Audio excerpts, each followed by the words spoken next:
Hi students, ahead of our Module 4 exam, I need to address an important update regarding our testing environment and our academic integrity protocols. Now, starting with this upcoming Module 4 exam and continuing for all remaining exams this semester, we are implementing a mandatory security update. You will now be required to use a webcam in conjunction with the Respondus LockDown browser. This means your computer will be fully locked down in a testing application and your webcam will be actively monitored during the environment during your session. Now, I want to be very transparent with you. This is why we're making this shift right now. This course builds towards a high-stakes comprehensive capstone module at the very end of the term. That capstone exam is live monitored in real time. If we wait until the final week of class to introduce proctoring software, technical glitches, or unfamiliarity with the system could completely derail your grade on the most important assessment of the semester.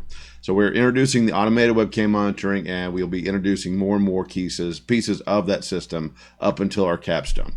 So in Module 4 specifically, to prepare you for that environment, we're pushing for that webcam on this piece. It gives you a low-stakes opportunity to test your hardware, understand the software's boundaries, and iron out any of those technical bugs before the live monitored capstone.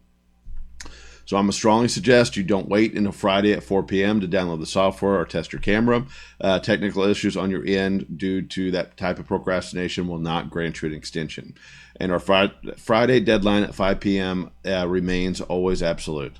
So log in today, download the LockDown browser. You've been using it for modules 1 through 4. Run the built-in systems check. Ensure your webcam and microphone are fully functioning.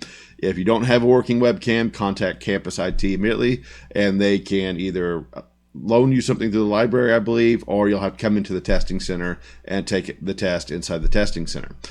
So let's just keep that field fair, professional for everyone. Get your hardware sorted out early this week. Good luck on studying for Module 4, and we'll see you as we go into the materials. Bye, guys.